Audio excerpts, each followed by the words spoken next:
I just wanted to ask earlier that what are the general ballpark numbers of the percentage of equity the promoter would have to part when, the discussion is going on with an angel investor versus VC, Series A, and so on and so forth? If you could just shed some light on that. Yeah, I think the main thing to keep in mind is this is a negotiation, right? You enter into a term sheet, and in the term sheet there may be 30 different things that you negotiate. You'll negotiate the valuation, you'll negotiate the board seats, you'll negotiate the the amount invested, the instrument, if there's any kind of liquidation preference, which means the sequence of getting the money back, whether you get it back first or you get it at the same time as the founder. There's so many things that are negotiated, and but in India, typically the VCs and the angels are taking minority stakes, so much less than 50%. Now, in other geographies, we see many more control situations where the venture capital firm or the private equity firm, as it's called, will take control. In India, they tend to be anywhere between 10 and 30% kind of stakes. But this is all a negotiation. Depends on the valuation, the amount invested, so many factors. I think, to supplement that, I totally agree that in India, definitely every investor is taking below 50%. There's no, and it would be in the region of 10 to 30%. It can get supplemented with some kind of a venture debt or risk capital additionally. That also comes along with venture capital to fill in your further gap, and then you are able to leverage certain loans from the banking system, as you said, once the equity is into the picture. Now the problem which is coming in the way, there are a couple of legal hitches today. One is, if he comes in as an investor, he will come in at a certain premium. If he comes in at par, then the amount is not going to be sufficient to meet your requirements. Obviously, the amount of investment will never be sufficient, and he would exceed 50% shareholding definitely. Today, what is coming in the way is there's a section 56 of the Income Tax Act, which is taxing the premium on equity. So if, for example, a 10 rupee share comes in at a 10 rupee premium, that's a price of 20 rupees, that additional 10 rupees becomes taxable in the hands of the recipient. Now, this is one of the major hurdles which VC funds are facing today. And this also, in a way, comes in the way of deciding what should be the correct kind of ratio of shareholding. Quite right. Because another thing which comes in is, what is the minimum amount that chap would like to invest?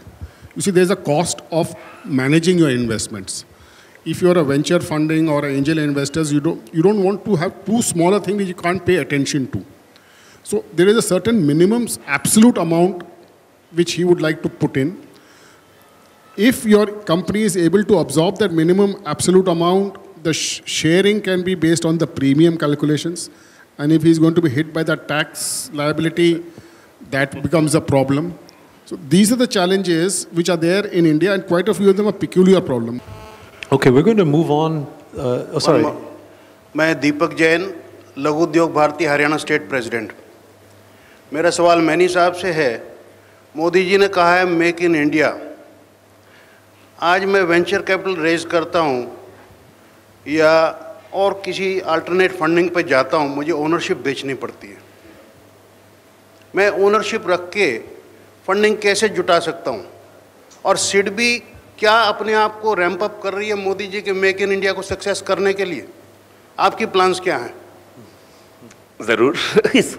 एक आपको ये ध्यान होगा कि budget में एक 10,000 करोड़ का fund announce हुआ पहले तो, जो कि पूरे वेंचर कैपिटल इकोसिस्टम के लिए अनाउंस किया गया है, मतलब स्टार्टअप से लेके ग्रोथ, एमएसएमई एंड बियॉन्ड, और it should cover entire gamut of requirements in the venture capital industry, which means आप pure venture capital दीजिए by way of equity, venture debt जो मैंने पहले बोला था कि पूरा इक्विटी, जैसे आप कह रहे हैं कि पूरा कंट्रोल लूज नहीं करना चाहते, तो इसलिए वेंचर डेट आएगा उसके साथ, और फिर नॉर्मल डेट आएगा। ये एक फंड अनाउंस हो चुका है, सिडबी इसके साथ ये गवर्नमेंट ऑफ इंडिया के साथ डिटेल्स वर्कआउट कर रहा है, इस एरिया में रैंप अप करेगा। इसको छोड़ के इसके अलावा सिडबी ने कई नए फाइनेंशियल प्रोडक्ट्स लॉन्च किए हैं जो कि उन एरियाज में हैं, उन क्रिटिकल एरियाज में हैं जिनमें कि एमएसएमई को तकलीफ आती है। पहला प्रोडक्ट जो हमारा ऑलरेडी एग्जिस्टिंग है, रिस्क कैपिटल का प्रोडक्ट है। ये रिस्क कैपिटल सुबॉर्डिनेटेड डेट के फॉर्म में दिया जाता है और इसलिए क्वाज़ी इक्विटी ट्रीट किया जाता है। इसमें आप कंट्रोल नहीं लूज करते, लेकिन आपको एक वो फाइनेंसिंग मिल जाती है जिसका टेनोर लॉन्ग टर्म होता है, 7 साल से 10 साल, मॉरेटोरियम उसमें 3 वर्ष का कम से कम होता है प्रिंसिपल पेमेंट पे, इसलिए इसको सुबॉर्डिनेटेड डेट माना जाता है।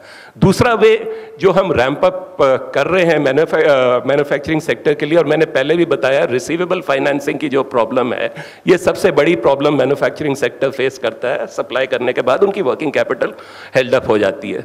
सिडबी की रिसीवेबल फाइनेंसिंग स्कीम है, बिल डिस्काउंटिंग स्कीम, जिसमें हम लार्ज कॉरपोरेट पे एक एक्सपोजर लिमिट ले लेते हैं और जो भी एमएसएमईज उनको सप्लाई करती हैं उनके बिल्स हम डिस्काउंट करके पेमेंट डे 1 पे एमएसएमई को दे देते हैं, और जो मदर यूनिट कॉरपोरेट है वो हमारे साथ 90 दिन लेटर, जो भी हमारी टर्म्स ऑफ सेटलमेंट है वो हमें 90 दिन लेटर पे कर देती है।